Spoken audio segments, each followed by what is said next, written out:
Alright, welcome to the final video of our Hunter series for this week. So we're playing a Warrior. This matchup can definitely be hard. Honestly, a lot of this matchup comes down to whether or not they draw a Fiery War Axe. And guys like Armor Smith are also very annoying. So this will probably be a very hard game, given we also don't have an Undertaker to run away with the game early. And our hand on the draw is not particularly great. I guess we have turn 1 Clockwork, turn 2 Scientist, turn 3 Shredder should we choose, so that's not too bad.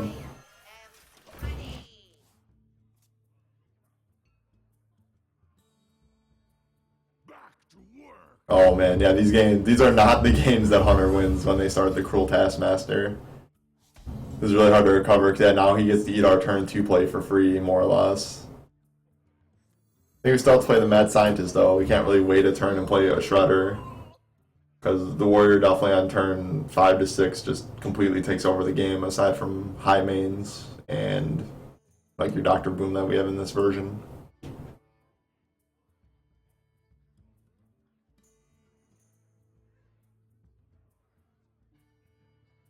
This Time Rewinder could be interesting. I'm not sure how exactly we will choose to use it. I guess maybe we could unsummon a Hound and replay it or something for an extra damage.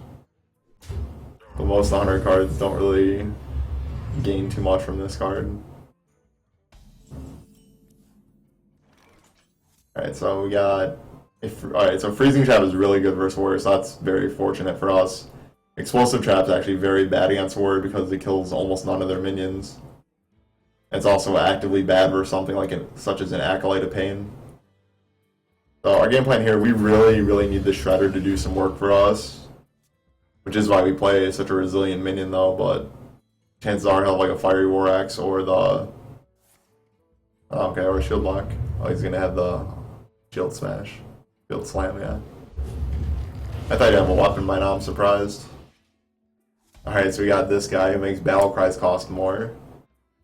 Which, I don't know how good or bad that's going to be for us, we'll find out. Also, as much as I want to play this bow, I think we're going to hold on to it, because almost all Warrior decks right now play Harrison Jones, and we definitely do not want to get Harrison Jones. So I'm just going to play another guy here, we're going to Hero Power, we're going to Dash. This game is definitely not looking too wonderful for us. We definitely need to draw like another Shredder or our Lothab or our Dr. Boom or some high mains. Alright, sweet. Good deal. This Hunter deck just really seems to love me today. It's awesome. What doesn't love me is this Sludge Belcher that we can't really deal with. So we could try and wait till next turn and just do something like Hero Powering this turn and rely on our high main. But I don't really like that line. I think at this point if we get Harrison, then we say good game. Although this is tough too because our Freezing Trap kind of works against us in this case. Yeah, if we sit back here, he probably won't attack. In which case we're getting drastically behind. But if we do attack, we have to make sure we kill everything. Because we don't want to leave him with a 1-2 that then we'll get trapped.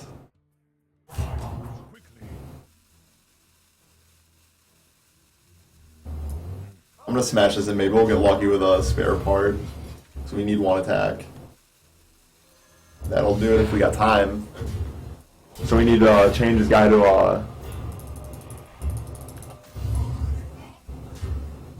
awesome. Alright, so yeah, we actually got the spare part that swaps the minion's attack and health there. So we were able to make his 1-2 into a 2-1 and kill it. Because if that didn't happen, then our Freezing Trap would have just bounced, or aka returned to his hand, is 1-2 instead of something like a Sludge Belcher. So this is going to work out really well for us, hopefully, especially if he attacks here.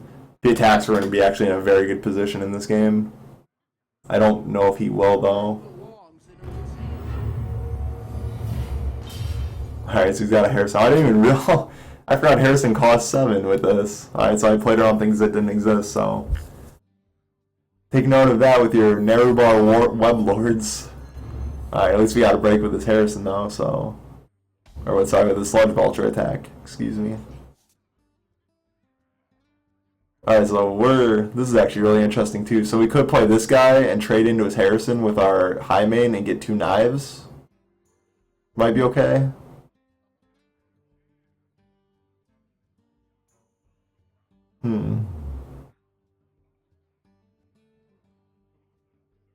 Alternative, I think though realistically we probably just have to attack his face with this. If you just try and trade with Warriors minions, they're just gonna outlast you, and you're gonna have problems when they play Ragnaros and Alexstrasza and the giant warrior goon squad.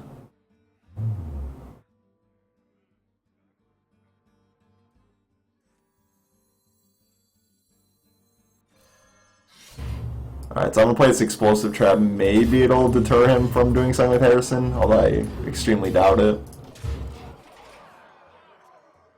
At this point, I think we pretty much have to start going face, because otherwise he's just gonna have too much armor. Especially if he has stuff like Shield Maidens that give him 5 armor. He still has 1 more shield block. And he's gonna have an Alexstrasza. Oh, this did not work out well for us.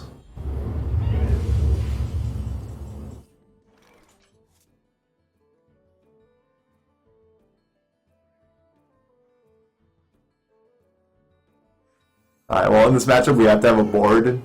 As I've said earlier, I usually really try and save kill command to literally finish them off. But with him being at such a high life total, we can't actually beat a Baron Geddon on the board, so we're going to remove it. MS to do it like this. This game is most definitely not going in our favor, but maybe some magic will happen. Yeah, if we draw a Dr. Boom or one of our big guys, things could go okay, but he has 6 cards in hand on a weapon and is at 19, so it's going to be very difficult for us. I don't know why he's attacking our face here. This is kind of strange. Maybe he has like a Grommash he's planning for next turn. He wants to hit us for the full 10 plus 4. That's kind of that's a really weird line of play by him. But yeah, we're just gonna pile on damage here.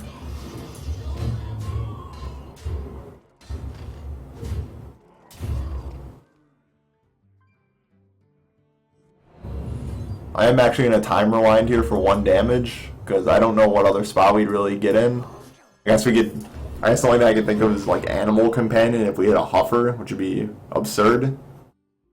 But the odds of us drawing Animal Companion are 2 out of 16, so 1/8, and then you have a 1/3 shot on top of that of actually rolling the Huffer. So, seems unlikely at this point.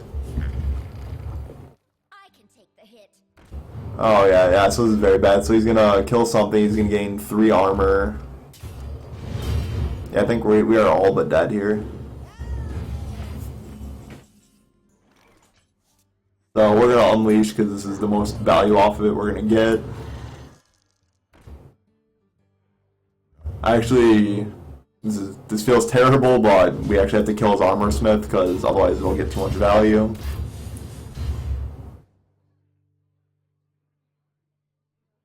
I am going to keep this creeper alive just so we have a resilient threat. I know we could be dealing 2 damage instead of 1. But if you're something like Brawl, we have to keep some kind of board presence, even though it's clearly not exciting. Damn, actually, well, I'm going to trade 1 off there. I don't think we can afford to sacrifice 4 damage onto a Shield Maiden. Again, we're at like 5% maybe to win this, being optimistic. But I think just hitting his face with most of our damages are our best shot for sure.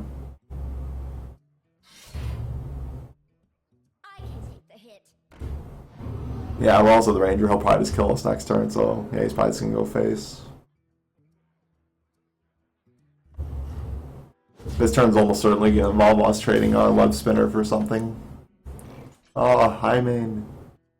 1 turn earlier, this could have actually put us back in the game.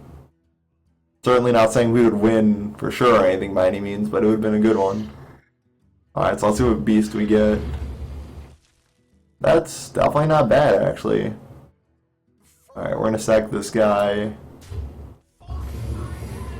They have a freezing trap, which normally is really good, but actually it's kind of actively bad against Shield Maiden, but at this point it's a necessary evil that we have to sacrifice, we just have to make and deal with. Our RNG here is actually pretty spectacular, drawing the high main and getting a taunt minion And now his 5/5 will get unsummoned to his hand.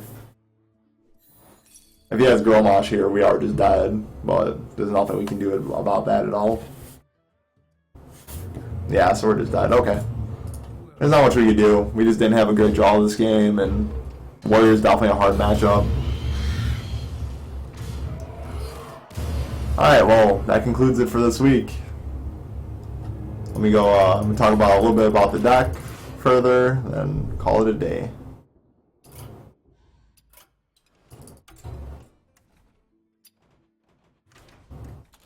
Alright, so as you guys can see, this deck can definitely have some insane early game draws, especially pretty much always involving Mr. Undertaker here. And we didn't get to see a ton of the mid and late game power that you at least theoretically get from kind of these bottom 4 cards here. But the power level is definitely there, and if you play more games with the deck, you'll definitely come to appreciate just how strong these resilient, undercosted, amazing minions are. Alright, so if anyone has any questions or anything, feel free to chime in the comments. If not, see you guys next week. Take care.